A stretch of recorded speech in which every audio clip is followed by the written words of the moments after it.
Good morning. It is the 1st of May, which means that it is VHL Awareness Month. And if you don't know what VHL is, it stands for von Hippel Lindau disease. It's the 1st of May. We are celebrating VHL month. The committee has organised a bunch of activities, which is really good, and I love taking part of it. So VHL, we're going to talk about it today. So grab yourself a coffee or water. I've got my trusty mug, obviously. That's a good coffee. What is VHL? It is a genetic disease. It is hereditary, and what it does is it causes cysts and tumours in the body. There is no cure for it, but it's about 80% is inherited. Is that the word? Inherited from a parent, and about 20% is a new mutation, which is what I am, and you get about 1 in 5 is a new mutation. So that basically means that the VHL gene pops into your DNA when your DNA is being formed, and that's what happened to me, and that's what happened with 1 in 5 of us. So the tumours, they are benign and they can be cancerous. So you get a benign non-cancerous tumour, and then you get malign cancerous tumours, and obviously all tumours need to be treated, they need to be monitored closely. It is a lot. So where can you find tumours in the body? They are mainly in the spinal cord, the brain, in the ears, behind the eyes, the kidneys, the pancreas. I have a cyst on my pancreas, on my right pancreas, which is monitored with MRIs.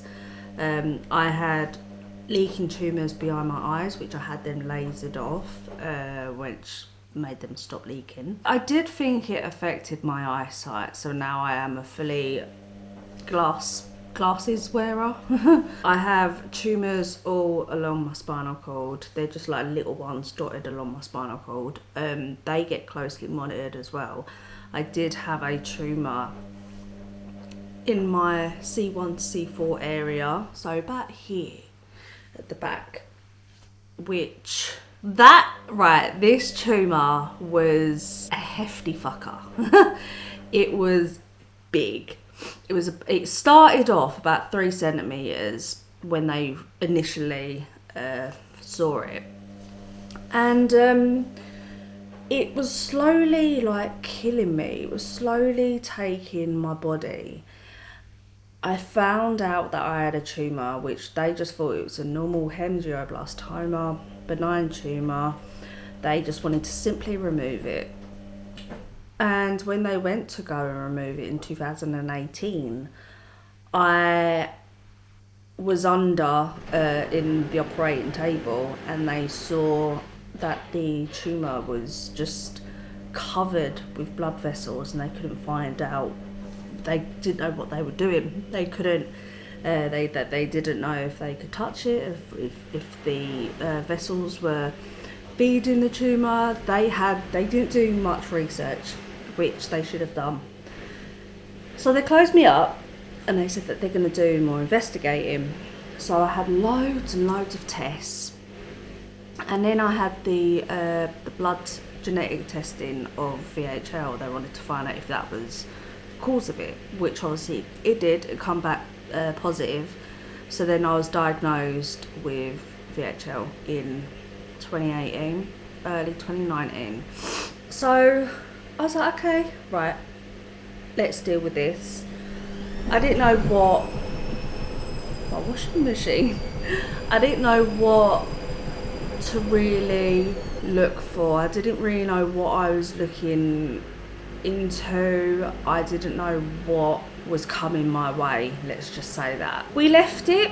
They wanted to leave it as long as possible. They wanted to basically see what the tumour was doing. But this hefty fucker was growing rapidly, and that it was taking my body slowly. It attached itself to my right side of my spinal cord, inside it. And what it basically was doing was, over the couple years from 2019 to 2021, it grew another 3 centimeters. So now this tumor was 6 centimeters long, and your spinal cord is the size of your little finger, so the size of that, right? And it was that thick as well. It was still surrounded by blood vessels though. They just didn't know what to do. And it was slowly killing me it was taking my right side. I lost sensation of my right arm. I couldn't feel my right arm at all, but I had movement. But even with the movement, it was slowly reducing. And then it started, I started losing function of my hip. So it started then taking my leg, which made me walk slower. I was then becoming I was getting out of breath really quickly as well. It was slowly killing me, like a little bit at a time. So then obviously they said, no, it's time to remove it. I did go in for a procedure to have dye put through the groin, which they wanted to try and zap off any blood vessels they could, so it made it easier for them to remove the tumour. And the tumour was, it was a 13-hour surgery. I was sore. When I woke up, I was sore. I think they took all of it out, but I think they just left the most tiniest little bit on the right side because it attached itself. They couldn't fully take it off, so they've just left it and they've monitored it. I think it's grown back though, but I'm a bit scared to admit that, you know what I mean? When I woke up, I couldn't move my body. I couldn't move anything apart from my neck. So obviously you freak out and you're like, oh my God, like what the fuck has happened? And that was my first words, what the fuck has happened to me? Because I was so shocked. I was in absolute disbelief that I couldn't, in my head I'm telling myself to like move my arm and my arm's not moving, and I'm like, what the hell is going on? This arm just doesn't move at all, like yeah. I remember waking up and I was really, really sore. Like my boobs hurt, the fronts of my feet, on top of my feet, they hurt. Cheers. I remember the nurse was like, don't freak out, and I was like, freak out? Of course I'm gonna fucking freak out. I can't move my feet, I can't move my arm, I can't move my body. I was like, what am I doing? So obviously she was like, it's okay. They took me from recovery, they took me to the NICU, and I was in there for like a month, 3-4 weeks. It was awful. It was absolutely awful. But on the positive side, I started regaining some, sort of function, some sort of movement. I started regaining movement in my left arm, which I was like, hallelujah. I was very much like shaking, and I was very much like I couldn't control. I didn't have any like dexterity or anything. You know what I mean? Like it was all very much. There was no control into just picking something up. So I had to relearn literally everything. I had to relearn how to hold a pen. I had to relearn how to feed myself. I had to relearn how to pick a cup up. The most little things. I had to relearn to open my hand and close my hand, like in control of my hand, because otherwise it was just like all like that. Now I think back of it, I laugh because I'm like, what the fuck was I going through? Like, what the hell? So yeah, when I say DHL put me in a wheelchair, it put me in a wheelchair. It left me with a spinal cord injury. I was in hospital for 3 months, and then I was in Stanmore rehab for another 3 months. I feel like by that time I was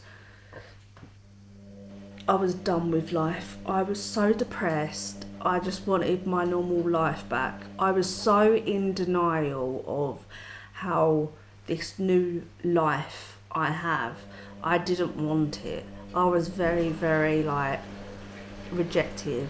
They were trying to keep me positive and keep me going and going, oh, you can do this, you can do that. And I'm like, no, I can't.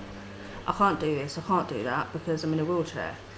And I think what made me have that turnaround in my head was once I did come out of rehab and I realised that I can get on a train, I can go to the theatre, I can go to the cinema, I can go and do a bit of shopping. I then started going and doing these things, I felt like I was getting better mentally, because it did really take a massive toll on my mental health, to the point where I just wanted to die. I just wanted to give up. And the one thing that did keep me going was my daughter, because I thought, I can't leave this earth and leave her. And my mum and dad, to be honest. My mum and dad, like, literally, they are my best friends, and they've been my biggest support ever. My mum and dad phoned me every day. They came up and saw me every day in hospital.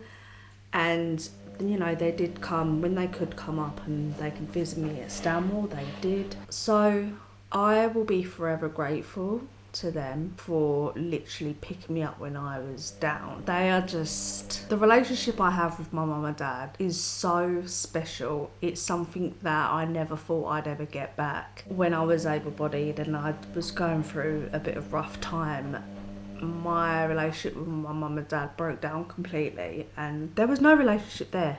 I hated my mum and dad. If I could get away from them and I didn't have to talk to them, I did, and I would never text them, would never find out if they were okay, or, you know, it was awful. Whereas now, I can't go a day without talking to them. Also, you know, my mum and dad got tested for VHL as well, because as soon as they found out that I had VHL, we got my daughter tested. She come back positive, so it has inherited her from me, whereas my mum and dad got tested and they both come back negative. So it was just a new mutation. It just was, I'm a fluke, basically. The thing that I absolutely love about the VHL committee and the community that VHL has is they support one another, and we are just like one big family of strangers. I talk to so many people that have VHL. I've gotten close with so many people across the country. You know, we all live in different areas and we all have the same thing, VHL. Yet we're all strangers to each other, but we have something very much in common, so we all kind of feel connected. It's like VHL connects you to each other. What's really lovely is how they raise awareness for VHL. There are so many different fundraisers. So many people do the marathon for VHL and they raise thousands. And you just think, like, it's amazing. It's amazing how VHL community do really rally around each other, you know. Oh, that is a nice coffee. So with VHL Mum, we have lots of activities. So we have Wear Blue for VHL Day. We also have a V for VHL Day. We also have multiple fundraisers throughout the month as well, which is really lovely. We also celebrate people's birthdays. I also do think that if I didn't have VHL, I wouldn't be the person that I am today. I know that sounds so cliche and that sounds so fucking cringy as well, but it is point blank the truth. That, you know, I live with this disease every day, but I don't let it define who I am. And the one thing I think I've definitely learned with having VHL is to not take any shit, because every day is a fucking battle. VHL put me in a wheelchair. It made me have a spinal cord injury. And do you know what? I have two different sides. I have VHL disease and I have spinal cord injury. So I have two different complete communities that I love being involved in. I've met so many people that have VHL disease, and I've met so many people that have a spinal cord injury. So yeah, that's my little story of VHL. If you have VHL as well, please let me know, because I love connecting with other patients. Hope you enjoyed my little video as well. Until next time.